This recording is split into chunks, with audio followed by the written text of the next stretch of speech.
मुझे बता दे आपकी वाइफ बीमार है, आपका बेटा पढ़ रहा है अभी कॉलेज में, सोचो अपने परिवार की सोचो, परेशान हो जाओगे। मेरे घर में, जो घर मैंने 2002 में जब मैं पत्रकार था 5 लाख रुपए में घर खरीदा था, उस घर को भी इन्होंने छीन लिया, अपने कब्जे में कर लिया। मेरे बैंक अकाउंट में सैलरी के 10 लाख रुपए पड़े थे, वो 10 लाख रुपए भी इन्होंने अपने कब्जे में कर लिए। पहले डराते थे, समझाते थे, बहलाते फुसलाते थे, मेरा घर छीन लिया जो मैंने 5 लाख रुपए में 2002 में खरीदा था, बोले इसको भी जब्त कर लेते हैं। मेरे अकाउंट में 10 लाख रुपए पड़े थे, वो भी जब्त कर लिए। मेरा बेटा कॉलेज में पढ़ता है, मुझे उसकी फीस भरने के लिए लोगों के सामने हाथ फैलाने पड़े कि मुझे अपने बेटे की फीस देनी है, मेरा बैंक अकाउंट ईडी ने फ्रीज कर दिया है। इस तरह से टॉर्चर करते थे, इस तरह से मेंटली हैरेस करते थे। क्यों? इनकी कोशिश थी कि यह आदमी टूट जाए। लेकिन हम भी अरविंद केजरीवाल जी के साथ में, अरविंद केजरीवाल जी की टीम के ग्रुप में खड़े हुए हैं। टूटे नहीं, घबराए नहीं, अंदर से टूटने का तो सवाल ही नहीं उठता। भारत माता की, आम आदमी पार्टी, आम आदमी पार्टी, भ्रष्टाचार का एक ही काल, भ्रष्टाचार का एक ही काल। साथियों, मैं जानता हूं आप सबके बीच, मैं जानता हूं आप सब लोग आज बहुत खुश हैं। खुश इसलिए क्योंकि आम आदमी पार्टी वालों को जंतर मंतर पर आके बहुत खुशी मिलती है हमेशा। जब जब थोड़ी बहुत बैटरी में चार्ज कम होता है, हम जंतर मंतर पे आ जाते हैं और चार्ज होके जाते हैं। तो आज हम चार्ज होने आए हैं जंतर मंतर पर, अपनी स्थिति को और चार्जिंग के साथ मजबूत करने आए हैं। बहुत खुश हैं। मैं देख रहा था लोगों का अभी, सर आपके आने से पहले सब लोग बहुत खुश हैं, यहां जोश में हैं, उमंग में हैं, उत्साह में भरे हुए हैं सब लोग, क्योंकि उनके बीच उनके नेता अरविंद केजरीवाल जी आ गए हैं। लोग बहुत खुश हैं कि अरविंद केजरीवाल जी उनके बीच में हैं। थोड़ी बहुत मायूसी है इस बात की कि अरविंद केजरीवाल जी जेल से बाहर आ गए हैं, लेकिन सीएम नहीं है, मुख्यमंत्री नहीं है, इसका थोड़ा सा दुख है। लेकिन फिर भी लोग इस बात से बहुत खुश हैं कि चलो, मुख्यमंत्री की बात तो अब 3-4 महीने की बात है, 3-4 महीने बाद फिर से अरविंद केजरीवाल जी मुख्यमंत्री होंगे। लेकिन खुशी इस बात की है कि तानाशाह की जेलों को तोड़ के, उनके तालों को तोड़ के, भ्रष्टाचार के काल केजरीवाल हमारे बीच में आ गए हैं, हम सबके बीच में आ गए हैं फिर से। सब लोग इस बात से बहुत खुश हैं। मैं 17 महीने जेल में था, जब मैं बाहर आया तो अच्छा लगा, मुझे खुशी हुई। लेकिन सबसे ज्यादा खुशी हुई इस बात की तब जब केजरीवाल जी बाहर आए, क्योंकि सुप्रीम कोर्ट तक ने कह दिया झूठा केस है। सुप्रीम कोर्ट तक ने कह दिया कि यह केस में जब ट्रायल शुरू होगा तो 2 सवाल नहीं झेल पाएगा, यह केस 2 सवाल में फ्लैट हो जाएगा। यह मैं नहीं कह रहा, आज देश के सुप्रीम कोर्ट ने कहा है केजरीवाल जी के ऊपर, मेरे ऊपर, संजय भाई के ऊपर जो आरोप लगाए गए थे, उन आरोपों के बारे में जमानत देते हुए सुप्रीम कोर्ट ने कहा है कि यह केस आपका 2 सवाल नहीं झेल पाएगा। इतनी झूठ की कहानी आप लोगों ने लिखी हुई है। क्या किया इन लोगों ने? इन्होंने मेरा सब कुछ छान मारा, सर का सब कुछ छान मारा, घर द्वार सब खगोल डाला, कुछ नहीं मिला। जब कुछ नहीं मिला तो इन्होंने क्या चाल रची कि कुछ लोगों को, 2-4 लोगों को अंदर पकड़ पकड़ के जेल में डाला। उनको बोला कि देखो बाहर आना चाहते हो तो अरविंद जी के खिलाफ बयान दे दो, नहीं तो जेल में सड़ा सड़ा के मार डालेंगे। उनमें से किसी एक आध आदमी ने कोई झूठा बयान दे दिया, उस झूठे बयान के आधार पर मुझको, संजय सिंह को और अरविंद केजरीवाल जी को जेल में डाल दिया। लेकिन सुप्रीम कोर्ट ने कह दिया कि इन बयानों से कुछ नहीं होता है, ये तो जब ट्रायल चलेगा तो 2 मिनट में खत्म हो जाएंगे, 2 सवाल नहीं झेल पाएगा तुम्हारा। इसका ये क्यों, नीरज इसका साउंड बढ़ाओ थोड़ा सा इनसे। कारण भ्रष्टाचार नहीं था कि मुझे जेल में डाला, केजरीवाल जी को जेल में डाला, संजय भाई को जेल में डाला। कारण था परेशान करना, कारण था दिल्ली के काम रोकना। 17 महीने अंदर जेल में रखा। कारण और मकसद इनका एक ही था कि इनको तोड़ो, इनको अंदर से तोड़ो, इनको बाहर से तोड़ो, इनकी हिम्मत को तोड़ो, इनकी टीम को तोड़ो। लेकिन आज मैं खुशी के साथ कह रहा हूं और आप लोग भी इसी बात से उमंग में, उत्साह में है कि ना तो अंदर से हिम्मत टूटी और ना पार्टी टूटी। इसी बात को लेकर सब उत्साह में है सब लोग। कितने मैसेज आते थे इनके, सही कह रहा हूं। मैंने कई लोगों से बात भी की, आप लोगों में से भी कई लोगों से बात हुई जो मेरे तक पहुंची। कई लोगों ने आके कहा मनीष जी किस चक्कर में पड़े हो, आ जाओ, जेल में सड़ा सड़ा के मार डालेंगे ये लोग, जानते नहीं हो आप इनको, आ जाओ, छोड़ दो, इधर आ जाओ, क्या होगा, जेल में कब तक पड़े रहोगे, अपनी सोचो। मुझे आगे ज्ञान भिजवाते थे। राजनीति में तो देखो सब ऐसे ही होता है, कोई किसी की नहीं सोचता। आपको आना चाहिए, आपको जेल से बाहर आना है तो आपको सुननी चाहिए इनकी बात। मुझे बता दे रहे आपकी वाइफ बीमार है, आपका बेटा पढ़ रहा है अभी कॉलेज में, सोचो अपने परिवार की सोचो, परेशान हो जाओगे। मेरे घर में, जो घर मैंने 2002 में जब मैं पत्रकार था 5 लाख रुपए में घर खरीदा था, उस घर को भी इन्होंने छीन लिया, अपने कब्जे में कर लिया। मेरे बैंक अकाउंट में सैलरी के 10 लाख रुपए पड़े थे, वो 10 लाख रुपए भी इन्होंने अपने कब्जे में कर लिए। पहले डराते थे, समझाते थे, बहलाते फुसलाते थे, मेरा घर छीन लिया जो मैंने 5 लाख रुपए में 2002 में खरीदा था, बोले इसको भी जब्त कर लेते हैं। मेरे अकाउंट में 10 लाख रुपए पड़े थे, वो भी जब्त कर लिए। मेरा बेटा कॉलेज में पढ़ता है, मुझे उसकी फीस भरने के लिए लोगों के सामने हाथ फैलाने पड़े कि मुझे अपने बेटे की फीस देनी है, मेरा बैंक अकाउंट ईडी ने फ्रीज कर दिया है। इस तरह से टॉर्चर करते थे, इस तरह से मेंटली हैरेस करते थे। क्यों? इनकी कोशिश थी कि यह आदमी टूट जाए। लेकिन हम भी अरविंद केजरीवाल जी के साथ में, अरविंद केजरीवाल जी की टीम के ग्रुप में खड़े हुए हैं। टूटे नहीं, घबराए नहीं, अंदर से टूटने का तो सवाल ही नहीं उठता। जब अंदर से नहीं टूटा तो इन्होंने बाहर से तोड़ने की कोशिश की, चारों तरफ से। कभी कहते थे सर आपको पता नहीं है मनीष जी, आपको तो अरविंद केजरीवाल जी ने फंसा दिया है। मुझे आके कहते थे, मैसेज देते थे। मैंने कहा भाई मेरे को तो अरविंद केजरीवाल जी ने 26 साल पहले फंसा दिया था इस काम में, उसी में लगा हुआ हूं मैं तो। कभी आके आपने भी देखा होगा, मीडिया के लोगों ने बताया था, बेशर्मी देखिए इनकी कि सीबीआई में अरेस्ट करने के बाद अरविंद केजरीवाल जी के मुंह में एक बयान डाला, जबरदस्ती वहां कोर्ट में बोला कि अरविंद केजरीवाल जी ने कहा है कि केजरीवाल जी ने तो मनीष सिसोदिया का नाम ले दिया, सारा इल्जाम मनीष सिसोदिया पे डाल दिया।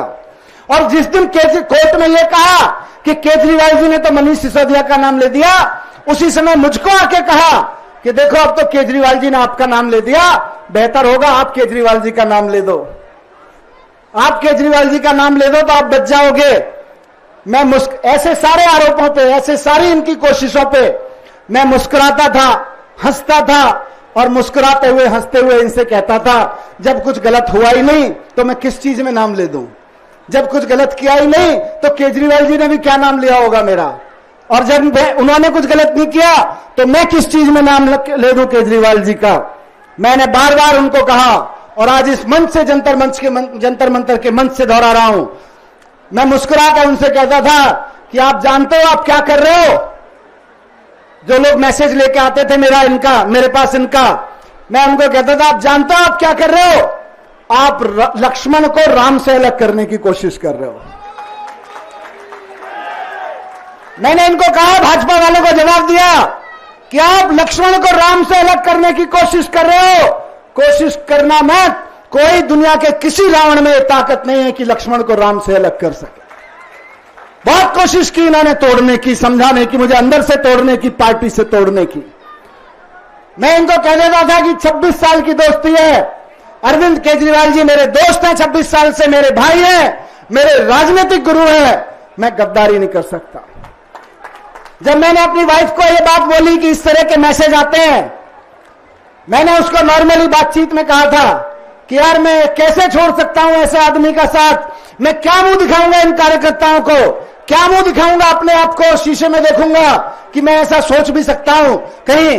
तो मेरी वाइफ ने कहा कि कार्यकर्ताओं को और अपने आप को तो बाद में छोड़ो, अगर ऐसा सोचोगे भी तो मेरे को क्या मुंह दिखाओगे अगर अरविंद केजरीवाल जी को छोड़ने के बारे में सोचोगे तो, अगर अरविंद केजरीवाल जी के नाम के बारे में ऐसा सोचोगे, उनके साथ गद्दारी करने के बारे में सोचोगे तो। इनको भी पता था कि 26 साल की यह दोस्ती इनसे टूट नहीं सकती। इन्होंने मुझको और केजरीवाल सर को 18 महीना लग रखा। मैं कहता हूं फिर से, 26 साल की दोस्ती में मैं और अरविंद केजरीवाल जी 18 महीने तो क्या 18 दिन भी अलग, 18 घंटे भी अलग नहीं रहे कभी 26 साल में। रोज मिलते थे, रोज देश के बारे में बात करते थे, रोज देश के बारे में काम करते थे, जहां लड़ते थे इकट्ठा लड़ते थे। लेकिन दुष्टों ने 18 महीने मुझको और सर को अलग रखा। 18 महीने बाद मिले अभी 13 सितंबर को, तो दिल भर आया देख के सर को। आपने देखी होगी, मैं जब सर तिहाड़ से निकल के, हम तिहाड़ के सामने भी थे, तिहाड़ से निकल के घर पहुंचे तो जो गले लगाया सर ने और मैंने सर को गले लगाया, आपने वो फोटो शायद देखी होगी, किसी ने फोटो ले ली थी, वो किसी ने फोटो खींची थी। मैं बाद में सोशल मीडिया पे मुझको किसी ने भेजी वो फोटो में देख रहा था। हम दोनों के चेहरे पे आप जान सकते हो कि हमारे और उनके बीच में क्या रिश्ता है, इस दोस्ती के बीच में क्या रिश्ता है। इसको तोड़ने चले थे बीजेपी वाले। मैं देख रहा था उस फोटो को और मैं सोच रहा था कि वैसे तो रामचरितमानस में, रामायण में, इस घटनाक्रम में कभी राम और लक्ष्मण अलग नहीं हुए, लेकिन अगर कभी राम और लक्ष्मण अलग होकर वापस मिलते तो ऐसे ही मिलते जैसे मैं और केजरीवाल जी जिस भाव से मिले थे। उनकी तस्वीर भी ऐसे ही आती अगर वो मिलते उस तरह से, राम लक्ष्मण भी अलग होकर मिलते। हम दोनों 18 महीने के बाद मिले थे।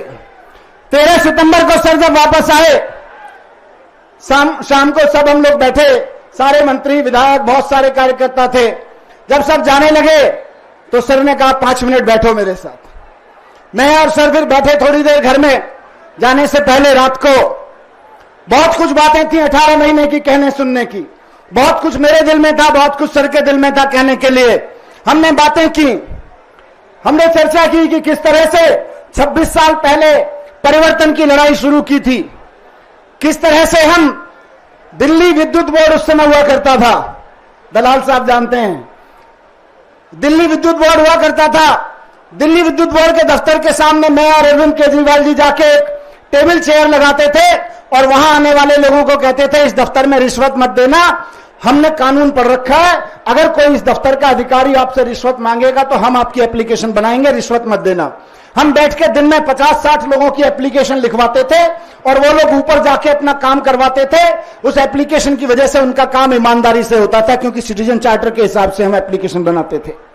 हमने उस दिन बैठ के याद किया सर ने और हमने कि किस तरह से 25 साल पहले, 26 साल पहले ये लड़ाई शुरू की थी, ईमानदारी के लिए, देशभक्ति के लिए, गरीब लोगों की मदद के लिए, भ्रष्टाचार के खिलाफ लड़ाई शुरू की थी।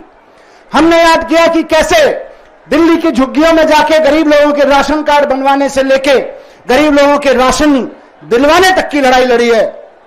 इसलिए थोड़ी लड़ी थी कि किसी सत्ता में आना है, किसी कुर्सी पे आके बैठना है। हमने याद किया कि किस तरह से राइट टू इंफॉर्मेशन कानून बनवाया, और जब देश में राइट टू इंफॉर्मेशन कानून बना तो पूरे देश में घूम घूम के लोगों को राइट टू इंफॉर्मेशन के बारे में बताया, लोगों की राइट टू इंफॉर्मेशन की एप्लीकेशन फाइल करने में मदद की, लाखों लोगों की राइट टू इंफॉर्मेशन की एप्लीकेशन फाइल करने में मदद करी, जिससे उनके काम ईमानदारी से हुए, जिससे वो भ्रष्टाचार से आम आदमी लड़ सका। यह सब लड़ाई लड़ी। हमने तो कभी सोचा नहीं था कि इन राजनीतिक कुर्सियों पर आके बैठेंगे, राजनीतिक पार्टी बनाएंगे, कभी सोचा नहीं था। कभी सोचा नहीं था कि सत्ता में आके बैठेंगे, इतने बड़े बड़े पदों पे जाके बैठेंगे, हमने नहीं सोचा था। लेकिन शायद भगवान ने हमारे लिए कुछ सोच रखा था। हमने नहीं सोचा था कि कभी राजनीति में आएंगे। हम तो ईमानदारी और देशभक्ति का जज्बा लेके घर से निकले थे और थोड़ा काम कर रहे थे लोगों के लिए, लेकिन शायद भगवान ने कुछ सोच रखा था। भगवान के सोचे हुए के मुताबिक, भगवान के दिए हुए के मुताबिक मुख्यमंत्री बने, मैं मंत्री बना, दिल्ली में काम किया, लोगों के स्कूल बनवाए, अस्पताल बनवाए, यूनिवर्सिटीज बनवाई बच्चों के लिए, स्टूडेंट्स के लिए, ईमानदारी से काम किया। दिल्ली का बजट 30,000 करोड़ से बढ़ के 75,000 करोड़ रुपए पहुंचा दिया ईमानदारी से काम करते हुए। और जब दिल्ली का बजट बढ़ा तो उस बजट से जो पैसा मिला, सर ने कहा कि दिल्ली के लोग टैक्स दे रहे हैं, ईमानदारी से टैक्स इकट्ठा हो रहा है, अब इसको वापस जनता को देंगे। तो बिजली फ्री हो गई, पानी फ्री हो गया, बस यात्राएं फ्री हो गई, तीर्थ यात्राएं फ्री हो गई, अनऑथराइज कॉलोनियों में, मोहल्लों में इतनी सारी सड़कें बन गई, इतनी सारी बसें आ गई जो कभी नहीं आई, 24 घंटे बिजली आने लगी। क्यों? क्योंकि ईमानदारी से काम किया और देशभक्ति से काम किया। मैं जब जेल से बाहर आया उस दिन रात को बैठे हुए हमारी और सर की बात हो रही थी। मैंने सर को बताया, केजरीवाल जी को, कि किस तरह से मैं जनता में जा रहा हूं, 1 महीने पे से पदयात्रा में जा रहा हूं। और किस तरह से मदद मिल रही है वहां से। लोग प्यार कर रहे हैं, लोग कह रहे हैं कि ये गलत किया भारतीय जनता पार्टी वालों ने, ये केजरीवाल जी के साथ गलत किया, ये केजरीवाल जी को रोकना चाहते हैं। मैंने कहा सर आपसे जनता बहुत प्यार करती है, आपका मान सम्मान और प्यार आपके प्रति बढ़ रहा है जनता के बीच में। केस तो झूठा था ही, जमानत तक तो था ही केस, ये सारा केस जमानत तक था, ये हमारी चर्चा हुई। हमने कहा ये ट्रायल तो 7-8 साल चलेगा, अभी कम से कम 7-8 साल ये ट्रायल चलेगा। अदालत ने कह दिया है कि 2 क्वेश्चन में ये केस फ्लैट हो जाएगा, लेकिन ट्रायल चलने में, ट्रायल खत्म होने में 7-8 साल लगेंगे।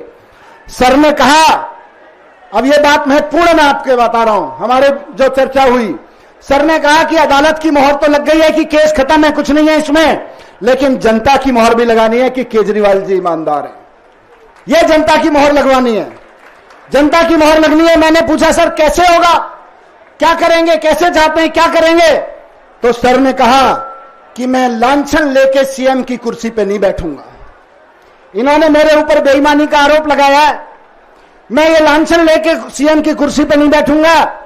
अदालत ने तो कह दिया है कि ये 2 क्वेश्चन में भी टिकेगा केस, लेकिन मैं जनता के बीच जाऊंगा और जनता कहेगी कि केजरीवाल ईमानदार हैं, जनता कहेगी कि केजरीवाल हमारे ईमानदार नेता हैं और चुन के भेजेगी तो मैं कुर्सी पे बैठूंगा सीएम की।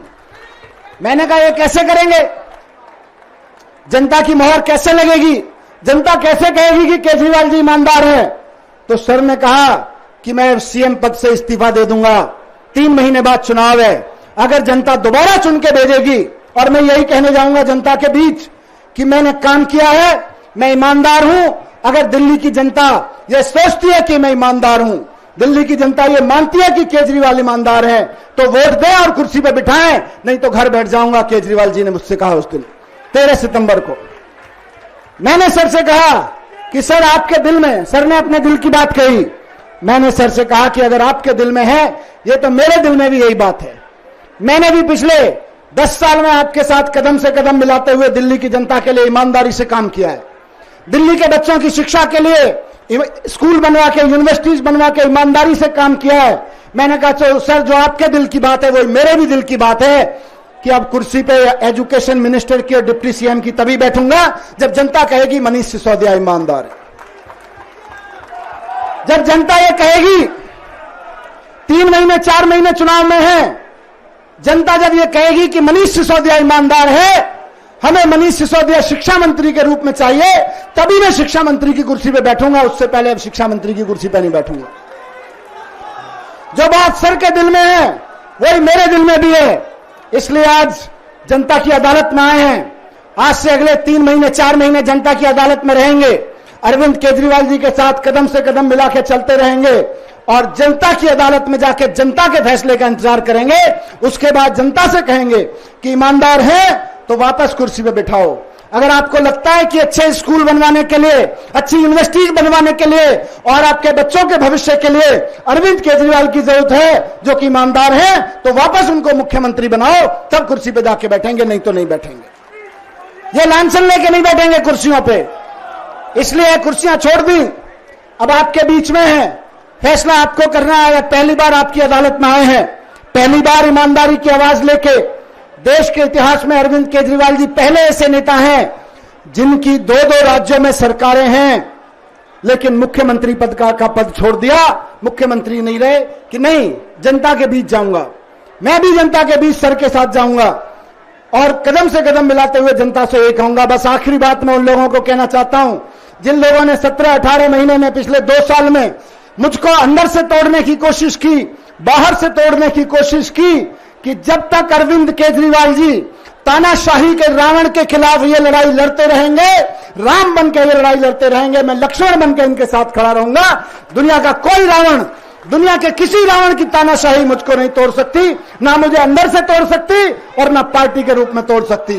भारत माता की बहुत बहुत धन्यवाद। Stay ahead with our cutting edge news app. Instantly access the latest shorts in just 1 minute and breaking news in just 50 words. Download now for a smarter, faster news experience.